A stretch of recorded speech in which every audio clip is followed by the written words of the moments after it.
नमस्कार. मी सतीश कुलकर्णी. दत्तात्रेयांचे प्रथम अवतार श्रीपाद श्री वल्लभांची जी कर्मभूमी आहे त्या क्षेत्राचं नाव आहे कुरोपूर. कन्नडमध्ये त्याला कुरगुड्डी म्हणतात.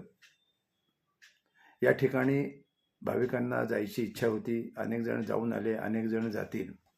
परंतु नदीपात्र परत चालत जाणं वगैरे अडचणी लक्षात घेता आता इथं श्रीपाद श्री वल्लभांच्या कृपेने जो नवीन पूल तयार झालेला आहे तो सुरू झालेला आहे.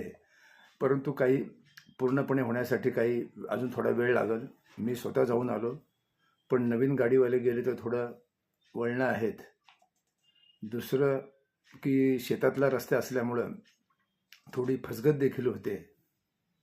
तर त्याबद्दल मला या व्हिडिओद्वारे तर सांगायचं आहेच, परंतु इतरही काही सूचना करायच्या आहेत. पूल होणं गरजेचं होतं. श्रीपाद श्री वल्लभांनी आपली ती प्रार्थना ऐकली आणि भविष्यामध्ये मात्र अनेकांना ते सुलभपणे सकाळी जाऊन संध्याकाळी किंवा एखादा मुक्काम करून आपल्या घरी परत येता येईल.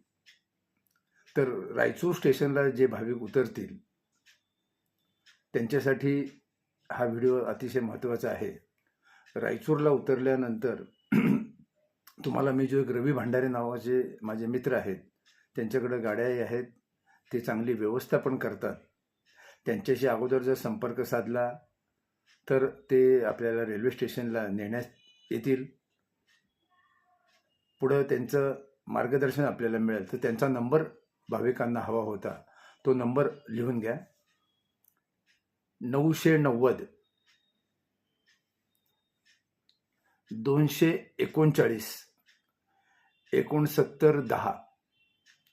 990 239 6910 हा त्यांचा नंबर आहे. त्यांच्याशी संपर्क आपण साधू शकता.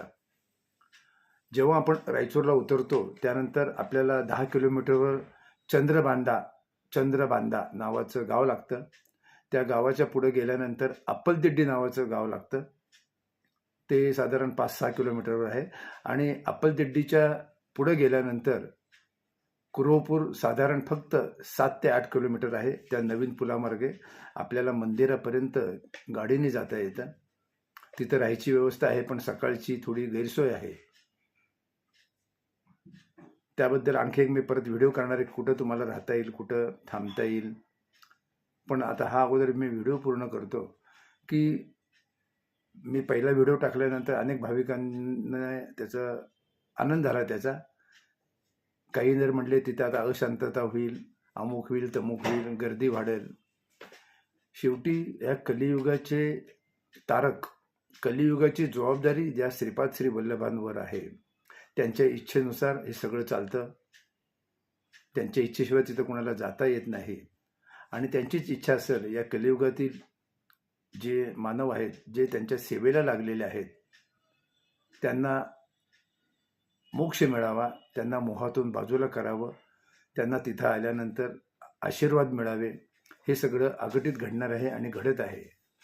त्यामुळे आपण विनाकारण गर्दी होणार, त्रास होणार, शांतता भंग पावणार हे आपलं ठीक आहे. परंतु श्रीपाद वल्लभांच्या मनात काय आहे ते त्यांनाच माहिती.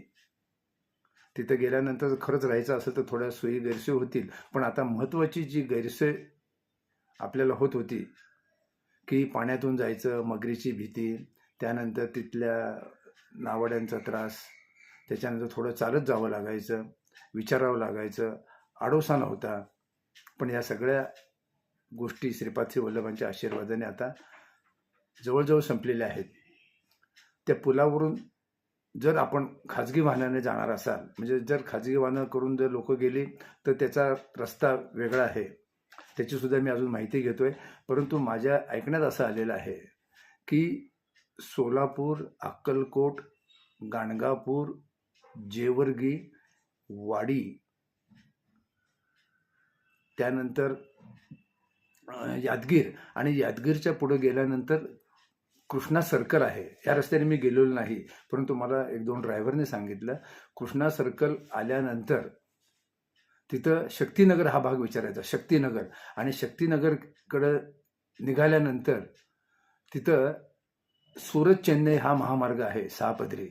त्या महामार्गावर आपण चढायचं आणि तिथून चंद्रबांडा विचारायचं किंवा तिथं बोर्ड पण लावलेला असेल किंवा लोकेशन बघा आणि त्या पुलावरून रस्त्यावरून खाली उतरल्यानंतर चंद्रबांडा नावाचं गाव अगदी 5 किलोमीटर आहे. त्याच्यानंतर नेहमीप्रमाणे अप्पलदिड्डी, त्याच्यानंतर आतकूर आणि आतकूरहून 7 किलोमीटर अंतरावर पूल आणि कुरवपूर हे कलियुगातील महत्त्वाचं देवस्थान आहे. असा साधारण हा मार्ग आहे. थोडंफार चौकशी केलं तरी आपल्याला कळू शकतं. काही भाविकांनी विचारलं की आणखी काही सोयी होतील का, तर आणखी सोयी व्हायला थोडा वेळ लागेल. आता पूल सुरू होणं महत्त्वाचं होतं आणि पूल सुरू झाल्यानंतर भाविकांनी विचारलं की तिथं आता एसट्या जातात का. आतकूर गावापर्यंत एसट्या जात होत्या, अजून 1-2 एसट्या जात आहेत, परंतु आता पूलच सुरू झाला आहे. परंतु त्याला रस्ता मिळणं, त्याच्यानंतर पुलाच्या अजून दोन्ही बाजूला सुरुवात आणि समाप्ती या दोन्ही बाजूला अजून थोडा भराव टाकायचा आहे. आता हे 4 चाकी जायला काय अडचण आहे, थोडी किरकोळ. आता वाहनचालक ड्रायव्हर हुशार असतात त्यामुळे ते गाड्या नेऊ शकतात, परंतु एस टी जाणं आवश्यक आहे, ती पण जाणार आहे, पण त्याला अजून आपण 2 महिने तरी थांबावं लागेल. मी आता रायचूर स्टेट कॉन्फरन्सला पत्रव्यवहार चालू केला आहे की दिवसातून 5-6 एसट्या जर झाल्या, सकाळी 2-3 संध्याकाळी 2-3, तर मंदिरापर्यंत जाऊन तिथं 5-6 तास राहून संध्याकाळी आपल्याला परत रायचूर स्टेशनला येता येईल, पण त्याला थोडा वेळ लागेल. सगळ्या सोयी होणार आहेत. आतापर्यंत आपण अतिशय गैरसोयीमध्ये होतो, अवघड यात्रा करत होतो, परंतु आता त्या सोयी होणार आहेत. त्याच्यानंतर महत्त्वाचं म्हणजे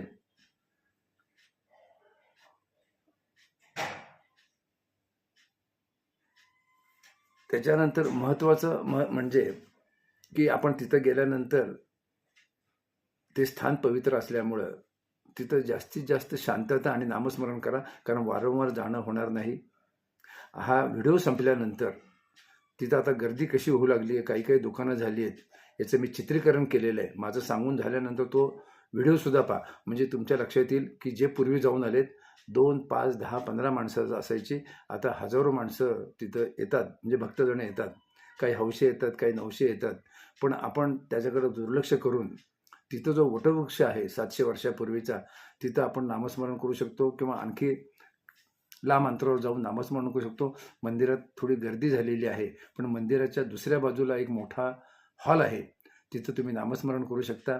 आता खाण्याची काही अडचण येणार नाही, बरीच हॉटेलसुद्धा झालीत आणि भविष्यामध्ये या बेटावर काही लॉज पण सुरू होण्याची शक्यता आहे, त्याला वेळ लागेल. रायचूर स्टेशनपासून पूर्वी मंदिरापर्यंत जायला किमान 2.5 तास तरी लागायचे, सगळ्या गोष्टी उपलब्ध होऊन. पण आता मी परवा घड्याळ लावलं, मी रायचूरहून निघाल्यानंतर 50 मिनिटात मी मंदिराच्या शेजारी माझी गाडी पार्क झाली. खूप बरं वाटलं, खूप आनंद झाला. तो पहिला व्हिडिओ केल्यानंतर बऱ्याच भाविकांच्या प्रतिक्रिया आल्या, काहींनी शंका उपस्थित केल्या, काहींच्या भावना लक्षात आल्या, पण ज्याच्या त्याच्या भावना ह्या त्याच्यासाठी असतात. परमेश्वर हे घडवतो, परमेश्वरांनी चांगलं घडवलेलं आहे. श्रीपाद श्री वल्लभांची कर्मभूमी, तिथं जाण्याचं भाग्य आज अनेकांना मिळणार आहे. फक्त अजून थोडा वेळ काढला तर फार सोयीचं होईल. गैरसोय होणार, आता थोडी गैरसोय आहे, पण आणखी ज्या 2 सोयी आवश्यक आहेत, लॉज आणि राहण्याचं, तर हा रवी भंडारी नावाचा आमचा जो मित्र आहे, आपण रायचूरहून निघाल्यानंतर अप्पलदिड्डी नावाचं गाव आहे, तिथे एक स्वामींचं मंदिर आहे. त्याचे जे सेवेकरी आहेत किंवा मालक म्हटलं तरी चालेल, मानवी अप्पा म्हणून, ते त्यांचं निधन झालं, पण त्यांचे नातू आणि काही नातेवाईक त्यांच्याबरोबर मी बोलतोय. त्यांचं शेत आहे, निसर्ग वातावरण आहे, 50 व्यक्ती तिथं राहू शकतात निसर्गाच्या वातावरणात. तिथं आता स्वयंपाक केला जातो, प्रसादही मिळतो. त्यांचा फोन नंबर मी बोलल्यानंतर पुन्हा स्वतंत्र व्हिडिओ करेल, पण अत्यंत चांगलं वातावरण आहे. त्या स्वामी मंदिरात आम्ही बऱ्याच वेळेला मोठमोठे ग्रुप घेऊन राहिलो होतो, पण अलीकडं लॉजवर राहणं असल्यामुळं तिथं जाणं झालं नाही. आणि त्याच्या पुढं 3 किलोमीटर अंतरावर दत्त लॉज आहे. ह्या रवी भंडाऱ्यांना विचारलं तर दत्त लॉज आहे. अत्यंत सोयी तिथं उपलब्ध आहेत. 14 रूम आहेत, सर्व रूम AC आहेत. तिथं सुद्धा एक भाविक म्हणाले की आम्ही आलेल्या भाविकांना उत्तम जेवण करून देऊ. तिथली भाषा थोडी कन्नड असल्यामुळं आणि मला गेल्यानंतर बोलता आलं नाही. रवीने मला जे सांगितलं ते मी सगळं भक्तांच्या कानावर घातलेलं आहे. सध्या रवी आपलं माध्यम आहे, अत्यंत कमी दरात अत्यंत सेवाभावनेने आत्तापर्यंत कार्य केलेलं आहे. त्याला श्रीपाद श्री वल्लभांचा भरपूर आशीर्वाद आहे. आणि भविष्यामध्ये मी पण श्रीपादांना प्रार्थना केली की याच्यामार्फतच याच्या घराजवळच चंद्रभांडाला किंवा आसपास एक श्रीपाद भवन व्हावं अशी इच्छा व्यक्त केलेली आहे. त्याने पण मला होकार दिला की मी 2-3 जागा बघतो आहोत. ते झाल्यानंतर आपल्याला घरच्यासारखंच वातावरण मिळणार आहे. पण तूर्त रायचूरपासून कुरवपूरला कसं जायचं ते सांगितलेलं आहे. त्यानंतर राहायची व्यवस्था पण मी सांगितलेली आहे. आणि आपल्याला जर काही माहीत नसेल तर आपण एखाद्या माहितगाराला विचारलं, म्हणजे रवी भंडारीला जर विचारलं तर तो आपल्याला सगळ्या प्रकारचं सहकार्य करेल. त्यांनी करावं असं मी त्याला सांगून आलेलो आहोत. तर भाविकांनी अजून थोडं लांबवलं तर चालेल, पण ज्यांच्याकडे स्वतंत्र गाड्या आहेत, चांगल्या प्रकारे गाड्या चालवू शकतात. फक्त या ठिकाणी जाताना मध्ये आधी बरीच भातशेती आहे, काही रस्त्याचं अजूनही काम चालू आहे. त्यामुळे महिना 1.5 महिन्यानंतर आपण जर निर्णय घेतला तर उत्तमच आहे. आपल्या गाडीने जायचं असेल, जर रविवार विसंबून जायचं असेल तर तुम्ही केव्हा जाऊ शकता, कारण तो स्थानिक आहे, त्याला माहिती आहे, त्याच्याकडं गाड्या आहेत, तोही आपल्याला सहकार्य करेल. आपण जावं न जावं हा ज्याचा त्याचा प्रश्न आहे. केव्हा जावं केव्हा न जावं हा ज्याचा त्याचा प्रश्न आहे. परंतु तिथं गेल्यानंतर उपासना महत्त्वाची आहे. आपला वेळ वायफट घालू नका. तिथं आता सध्या खाण्याची तर सोय झालेली आहे. सकाळची गैरसोय आहे, ती पण लवकरात लवकर गैरसोय दूर होईल. आपण भाविकांनी जाताना काही वस्तू आपल्याजवळ ठेवाव्यात आणि शक्यतो एक रात्र तरी राहण्याचा प्रयत्न करावा. नसेल तर दत्त लॉज ज्या ठिकाणी तुम्ही थांबू शकता, आणि स्वामी समर्थ मंदिर अप्पलदिड्डी 7 ते 10 किलोमीटर अंतर आहे. फार वातावरण छान आहे. श्रीपाद श्री वल्लभांनी हे फार चांगल्या प्रकारे करून घेतलं आणि भाविकांना ते बोलवतील. बोलवल्यानंतर जावं आणि उपासना करून त्यांचे कृपा आशीर्वाद प्राप्त करून घ्यावेत ही आपणास विनंती. आता हा व्हिडिओ संपल्यानंतर पुढील दृश्य पहा, तुम्हालाही खूप आनंद होईल. आणखी नवीन नवीन जे माहिती उपलब्ध होईल ते मी व्हिडिओद्वारे तुम्हाला कळवेल. नमस्कार.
లగేజ్లు వాళ్ళకి పొద్దునే చెప్పలేదు. అప్పుడు నన్ను ట్రిప్ చేసేస్తానని చెప్పరు. లగేజ్లు పెట్టారు కదా.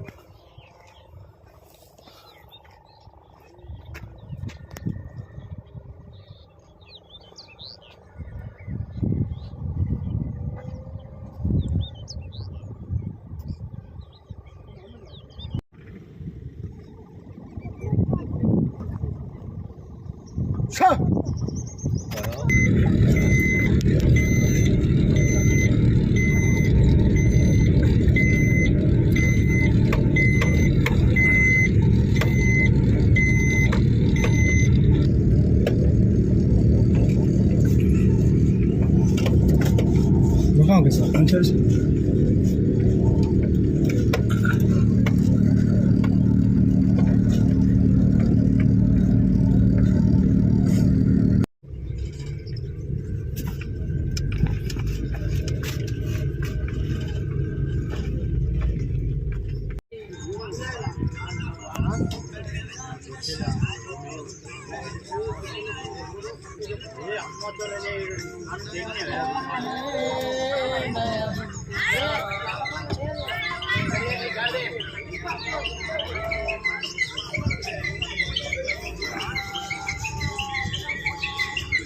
सर ये पूरा होटल देखे ना सर, पूरा बोट वाला है सर।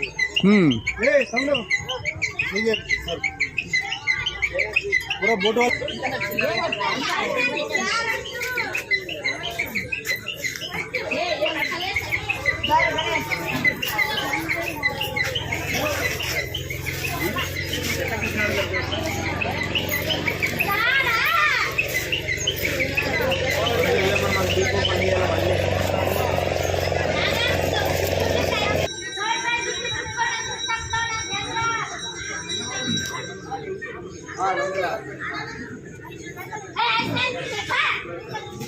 ఇది ఎంతలా